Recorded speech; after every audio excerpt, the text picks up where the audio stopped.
Kita bersua kembali masuk hari kelima kita berpuasa dan sudah pastinya ada yang sudah pun mengunjungi Bazar Ramadan dan juga ini kebiasaannya kerana banyak dibangkitkan isu berkenaan tentang kebersihan, keselamatan penyediaan makanan di Bazar Ramadan. Jadi untuk bercakap lebih lanjut, kita ingin mendapatkan buah fikir dan juga respon daripada Puan Nur Hafizah Muhammad Sobri yang juga merupakan dietitian Medical Mythbuster Malaysia berkenaan tentang isu kebersihan, keselamatan dan juga penyediaan makanan di Bazar Ramadan.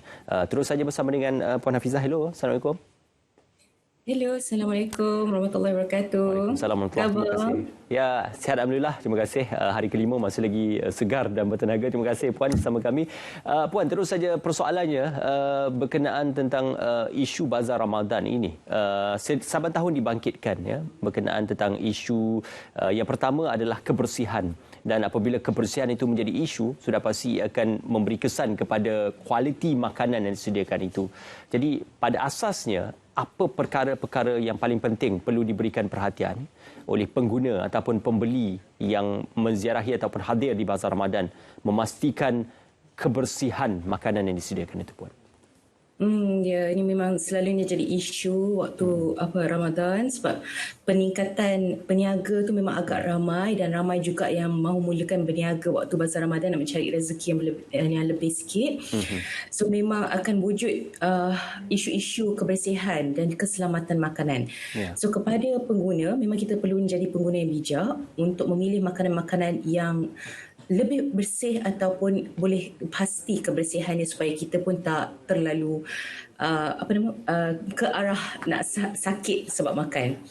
So antara yang kita boleh tengok bila kita menziarahi mana-mana Bazar Ramadan ataupun mana-mana gerai makanan adalah kebersihan daripada 3 aspek. Yang pertama adalah kebersihan kawasan bazar itu sendiri ataupun kawasan gerai itu sendiri. Adakah dia buang sampah betul-betul sebelah makanan, sebab ini akan membawa kepada lalat ataupun semut untuk datang dan ini akan mempengaruhi kebersihan makanan. Yang kedua adalah kebersihan peniaga itu sendiri. Ini saya tak nafikan, memang boleh nampak peniaga menggunakan bahan kita orang panggil alat-alat seperti glove, seperti cedok makanan. Ada yang mengasingkan cedok makanan, maknanya ini untuk makanan ini untuk makanan ini. Tapi ada juga yang main campur sahaja. Mungkin tak cukup ataupun tak teringat. Dan ada juga menggunakan tangan yang sama untuk masak dan tangan sama yang untuk ambil makanan dan tangan sama yang untuk bungkus. Ini boleh jadi cross contamination juga. So contoh, ini saya bagi contoh ya, mungkin peniaga roti canai, peniaga bazar yang masak tangan bare, tangan yang tak menggunakan apa-apa glove, tapi tangan yang sama juga ambil makanan tersebut, letak dalam bungkus dan bagi dekat customer. Tangan yang sama juga yang menerima wang. So terlalu banyak pusat-pusat contamination. So satu daripada segi keadaan gerai tersebut, kedua daripada segi peniaga, dan ketiga daripada segi bagaimana mereka tunjuk makanan atau persembahkan makanan. So sekarang musim hujan, sekarang juga musim ramai orang pergi ke bazar sebab dah lama dah tak ada bazar-bazar besar sejak PKP. Kena hati-hati juga bagaimana makanan tersebut dihidangkan. So ada yang hidang secara terbuka, memang ramai yang hidang secara terbuka, ada yang sudah siap dipack. Seeloknya pilih yang siap dipack ataupun ditutup untuk mengurangkan kadar kontaminasi daripada sekeliling. Bukan sahaja terhad kepada macam lalat, semut dan lain-lain, tapi juga daripada segi pencemaran, maknanya habuk daripada tepi jalan, kalau hujan, tempias hujan, dan juga daripada orang yang lalu lalang. Orang lalu lalang ada kadang-kala terpegang, ada kadang-kala terkena makanan. So kita kena jaga juga. So 3 kebersihan itulah yang diutamakan. Yang pertama, tengok keadaan gerai, keadaan sekeliling gerai tersebut, peniaga itu sendiri, dan juga bagaimana makanan tersebut dipersembahkan. Ya, Puan, baru-baru ini juga tular berkaitan tentang isu memanaskan kembali makanan yang telah pun dijual pada hari sebelumnya. Jadi ini menimbulkan persoalan pengguna kerana dari segi keselamatan dan juga kesihatan itu amat berisiko kepada pengguna. Malah pengguna juga mungkin tidak mengetahui apabila pulang ke rumah baru dapat mengetahui dan juga melihat makanan itu kualitinya itu tidak seperti makanan yang segar disediakan. Betul-betul. So antara tips yang kita nak tahu sama ada makanan itu masih lagi elok ataupun tidak, kita akan aplikasikan yang 3 langkah, iaitu bau, rasa dan melihat keadaan makanan tersebut. So waktu puasa kita hanya boleh hidu dan melihat makanan, kita tak boleh rasa lagi. Apabila berbuka baru boleh kita rasa kan. So memang kadang-kadang bila dah sampai ke tahap yang ketiga tu baru kita tahu sama ada makanan itu basi ataupun ke arah basi ataupun masih lagi fresh untuk makan. So saranan saya adalah kalau makanan yang fresh masak dekat situ. Contoh, saya bagi contoh seperti sate, seperti char kway teow, seperti goreng-goreng, mihun goreng, mi nasi goreng, semua tu yang masak on the spot. Yang itu adalah makanan-makanan yang rendah sikit risiko untuk rosak masa berbuka dan juga ada masa untuk simpan kalau tak habis makan. Tapi kalau makanan yang dah disiap banyak awal seperti lauk, kuih muih, terutamanya yang ada susu santan, yang ni tinggi risiko untuk rosak dan tak digalakkan untuk simpan, habiskan waktu berbuka tu. Kalau makanan yang baru masak, waktu dekat bazar, ada chance untuk kita simpan sebab dia baru fresh masak. Kalau nak simpan makanan, beli yang fresh masak. Kalau nak yang makan on the spot tu, mungkin yang dah siap lebih awal. Ya, tadi disebutkan berkenaan lihat bau dan rasa. Mungkin amalan kebiasaan untuk pengguna.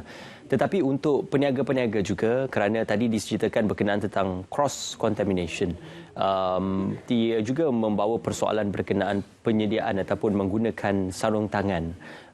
Sebenarnya sarung tangan itu amalannya adalah untuk pakai buang. Jadi menggunakan sarung tangan yang sama dan juga pelitup sarung tangan yang sama untuk kesemua aktiviti penyediaan makanan itu, apakah berisiko dan berbahaya kepada risiko makanan itu akan basi dan juga rosak? Memang betul. Bukan saja basi dan rosak tapi juga meningkatkan kekotoran daripada sumber luar. So contoh kalau kita ambil makanan daripada tempat masak, terus bungkus dan bagi kepada customer, ada kemungkinan kita akan bawa juga pencemaran-pencemaran daripada luar seperti habuk, kayu, stapler, getah, apa lagi yang saya pernah jumpa dalam makanan saya. Macam-macam yang kita pernah jumpa apabila ada menggunakan tangan yang sama, tak menukar glove untuk makanan yang daripada penyediaan kepada pembungkusan. So saya sangat-sangat sarankan peniaga, orang yang masak dan orang yang bungkus dan juga terima duit ataupun bagi kepada customer adalah orang yang berbeza. Jangan orang yang sama. Orang yang menyediakan makanan tu pakai glove, jangan buka untuk pastikan kebersihan makanan. Tapi yang orang bungkus dan terima wang tu tak apa. So tak mengurangkan risiko cross contamination dekat sana dan juga lebih terjamin keselamatan makanan. Ya. Puan, sebelum ini juga ada isu dan juga pernah mendapat respon daripada Kementerian Kesihatan berkenaan isu penggunaan bahan-bahan ataupun instrumen yang berbahaya kepada makanan, khususnya stapler ataupun dawai kokot. Jadi ini menimbulkan persoalan tentang keselamatan penyediaan makanan, khususnya makanan yang dinamakan sebagai tepung pelita dulu pernah mendapat isu penggunaan dawai kokot itu. Ada juga masih menggunakannya. Jadi makanan-makanan seperti ini yang menggunakan bahan-bahan berbahaya, bagaimana kita mengelakkan untuk tidak menyediakan menggunakan bahan seperti itu? Ini susah sikit nak beri respons sebab ini adalah atas kepada individu tersebut. Ya. Walaupun KKM dah keluarkan notis, walaupun KKM dah keluarkan amaran, walaupun KKM dah keluarkan info, tapi kita sebagai pengguna dan juga sebagai penjual kena ambil tindakan sendiri. Sebagai penjual boleh cuba untuk cari alternatif yang lain. So antara yang saya pernah jumpa untuk ni, selain daripada guna getah, tape, dan lain-lain untuk mengurangkan risiko dawai ataupun stapler tu pun boleh. Mungkin mereka akan mengambil kira kos sebab kadang-kadang bekas plastik yang kecil-kecil tu pun akan meningkatkan kos, tapi kena ambil inisiatif. Bila ambil keselamatan, kita nampak keselamatan, nampak kebersihan, insya-Allah penjual akan menarik lagi customer. Sebab kebersihan dan keselamatan makanan tu terjamin. Kita sebagai customer pun bila tengok yang menggunakan stapler dah pernah kena, semua ni pun kita perlu ambil langkah berjaga-jaga. So kalau nampak dan pernah ada pengalaman, perlu ambil langkah ekstra. Okey, ini gunakan tape, tak gunakan stapler, okey, boleh pilih makanan macam tu. Okey. So ini adalah bergantung kepada individu. KKM boleh keluarkan banyak notis, banyak amaran, banyak info, tapi kalau kita sebagai pengguna dan sebagai penjual juga tak mengambil langkah-langkah tersebut, memang sekadar atas kertas sahaja. Harap-harap bila ada informasi macam ini, tak adalah sampai ke orang sakit perlu masuk hospital baru akan menjadi sebagai pengajaran.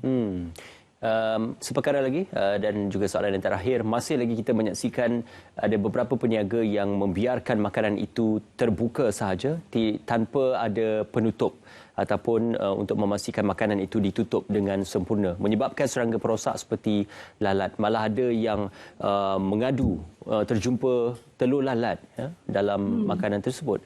Jadi apa sebenarnya SOP yang paling asas dalam memastikan makanan itu ditutup dengan betul? Paling simple menyediakan plastik untuk tutup.